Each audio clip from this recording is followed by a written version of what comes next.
liegt, dann steht wieder auf und heult nicht rum. Das, was euch vom Rest unterscheiden soll, ist nicht, dass ihr redet, sondern dass ihr macht. Keine Musik hören, Musik machen. Keine Bücher lesen, Bücher schreiben. Fragt euch, warum man euch immer nur sagt, was ihr nicht könnt, aber warum man euch nie sagt, was ihr könnt.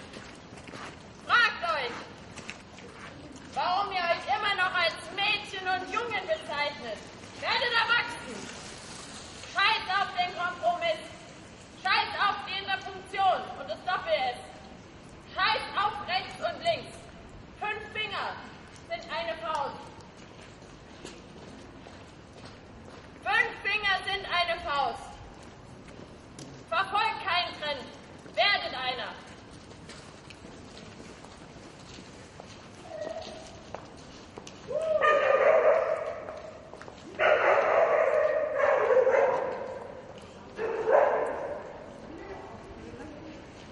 In Deutschland werden immer mehr Kinder und Jugendliche psychisch krank.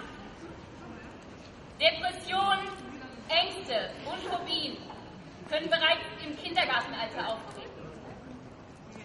Im Braunschweiger Raum kommen auf 5000 Schüler und Schülerinnen ein Schulpsychologe. Ein Schulpsychologe auf 5000 Schüler und Schülerinnen. Dieser Mangel an Personal, an ausgebildetem Personal macht sich bemerkbar. Und zwar bei den Lehrern. Die Lehrer müssen nicht nur lehren und erziehen. Sie müssen auch diagnostizieren, Krankheiten erkennen.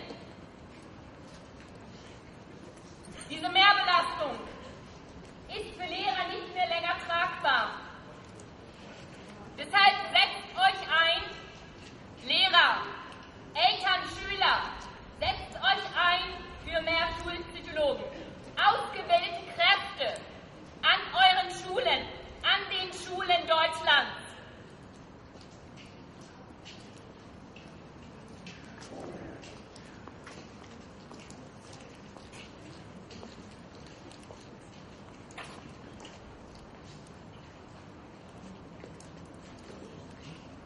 Wie kann man der Atomenergie zustimmen, wenn wir wirklich nicht wissen, was wir mit dem Müll nachher machen? Selbst die besten Forscher wissen es nicht zu 100%. Forschungen in Gorleben ergaben bereits in den 80er Jahren, dass die Eignung des Leitstoffes anzuzweifeln ist. Aufgrund des Grundwasserkontaktes. Die SPD und die Grünen haben ihr Wort gegeben, dass sie Gorleben als Endlager stoppen wollen. Niedersachsen, wir haben sie gewählt. Also sollen sie doch ihre Versprechen halten und endlich etwas tun. Oder endlich etwas machen. Denn ich möchte nicht, denn wir wollen garantiert alle nicht in 50 Jahren verseuchtes Trinkwasser trinken, was durch die Zustimmung der Politiker verunreinigt worden ist. Und falls wir das nicht mehr mitbekommen, was ist denn mit unseren Uhren oder Urenkeln? Oder ist uns das egal? Wenn die SPD und die Grünen jetzt endlich mal nicht, wenn die SPD und die Grünen jetzt endlich mal was ändern, dann schaffen wir es nicht mehr nur im Hier und Jetzt zu leben, sondern auch in die Zukunft zu blicken.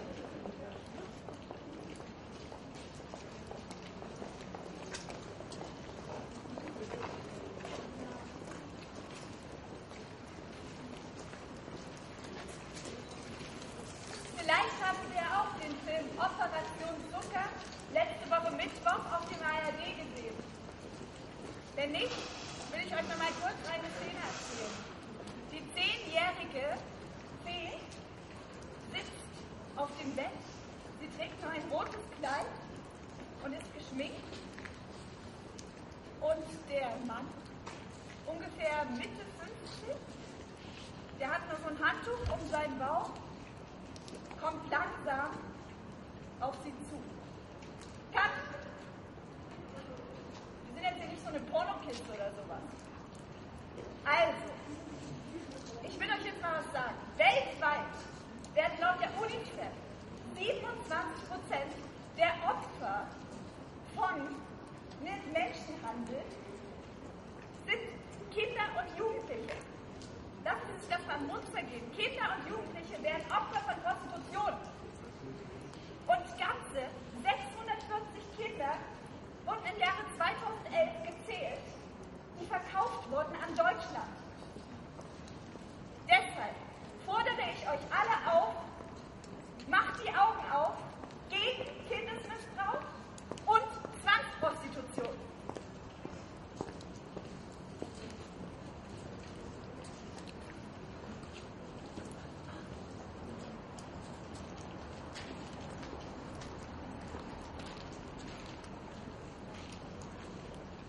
Depression, Burnout und andere Krankheiten. Jeden Tag lesen wir es in Zeitungen und sehen es im Fernsehen. Achtsamkeit und Rücksichtnahme, darum geht es. Wir nehmen keine Acht mehr auf uns selbst. Geben keine Acht mehr auf das, was wir eigentlich wirklich wollen. Wir nehmen uns keine Zeit mehr. Keine Zeit mehr für unsere Hobbys, für Sport, für Essen, für unsere Träume und Wünsche. Wir geben keine Acht mehr auf Kleinigkeiten. Können uns darüber nicht mehr freuen, sei es ein freundlicher Gruß oder ein schönes Kompliment. Wir funktionieren nur noch. Mein Appell an euch ist, fangt an zu leben und hört auf zu funktionieren.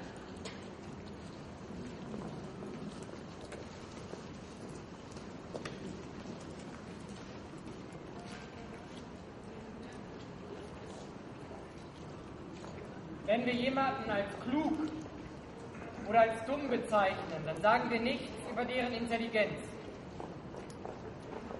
sondern wir bestimmen die Gesellschaftsfähigkeit eines Menschen. Denn wenn wir jemanden als klug bezeichnen, dann ist das ein Kompliment für ihn. Er freut sich darüber, auch zu Recht.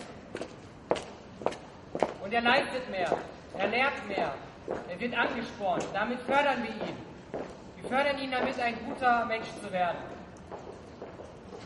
Wenn wir aber zu jemandem sagen, er ist dumm, dann stigmatisieren wir ihn.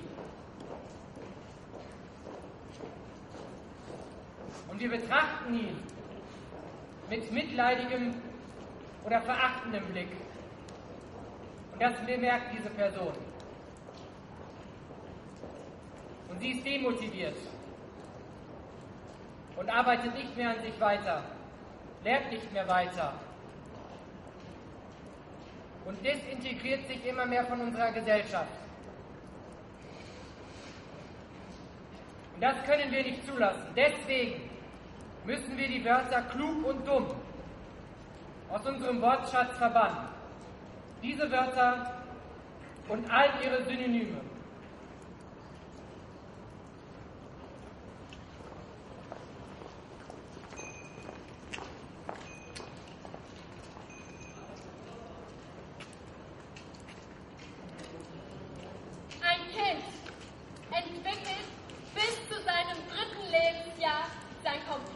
Weltbild.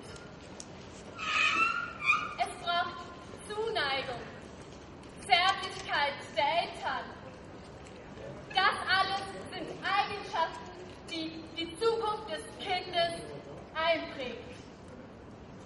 Dies zeigt sich später, insbesondere in Leistungsfähigkeiten, Gemeinschaftsfähigkeiten, aber auch in der Partnerschaft.